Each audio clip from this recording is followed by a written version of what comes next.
Tirupati SVIMS hospital వద్ద కేంద్ర మాజీ మంత్రి కాంగ్రెస్ పార్టీ సీనియర్ నాయకులు చింతామోహన్ మీడియాతో మాట్లాడారు. నిన్న తొక్కిసలాటలో 6 మృతి చెందడం దురదృష్ట ఘటన అని చెప్పారు. క్షతగాతులంతా శ్రీవారితో దయతో వెంటనే కోలుకోవాలని చింతామోహన్ అన్నారు.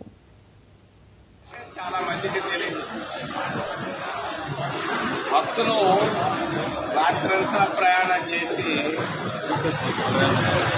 ఆత్రంతో వచ్చి క్యూలో నిలబడ్డారు. అన్నం కూడా టిఫిన్ చేయాల నిలబడ్డారు భక్తులంతా. బ్లడ్ షుగర్ పడిపోయింది, వాళ్ళకి బ్లడ్ షుగర్ పడిపోయింది. నేను చాలా మంది పడిపోయిన భక్తులు పక్కనే స్థానికులు ఉన్నారు, ముఖ్యంగా పెద్ద వాళ్ళు చాలా మంది. వాళ్ళు కళ్ళతో చూసి చెప్పారు, ఎవరు వాళ్ళని ఎక్కలేదు తట్టాలి, వాళ్ళకై వాళ్లే పడిపోయారు. ఇది వాస్తవం.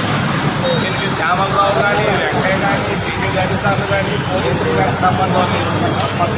మరి చాలా ఆశతో వచ్చారు, వస్తే అక్కడ మేలు జరుగుతుంది వైకుంఠంలో అని. మరి కడుపునిండా ఏమి తినకుండా వచ్చి క్యూ లైన్లో నిలబడ్డారు. అక్కడికక్కడికే పడిపోయారు, చచ్చిపోయారు. ఇప్పుడు ఆడ పోస్ట్ మార్టాలు చేసినా దూరకది. కడుపులో ఏమీ లేకుండా, తిండి లేకుండా ఆస్తులతో పరిగెత్తారు వీళ్ళంతా. అందుకే చనిపోయారు. ఇందులో టీటీడీ వైఫల్యం లేదు. బాగా చేస్తున్నారు. నిన్న కూడా నేను పోయి వచ్చాను పైకి. జాగ్రత్తగా చేస్తున్నారు టీటీడీ అధికారులు. వాళ్ళంతా నేను అభినందిస్తున్నాను.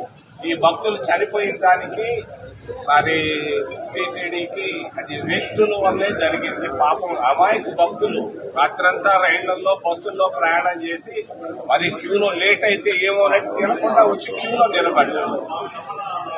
తప్పని పడ్డారు. పడ్డప్పుడు వాళ్ళ ముగ్గురు నలుగురిని చూసిన వాళ్ళు మా వాళ్ళు ఉన్నారు.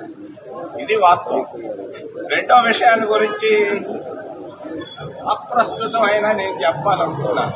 విశాఖపట్నం నిన్న మోడీ మోసం చేస్తున్నాడు. వాస్తవ విషయం చాలా మందికి తెలియదు.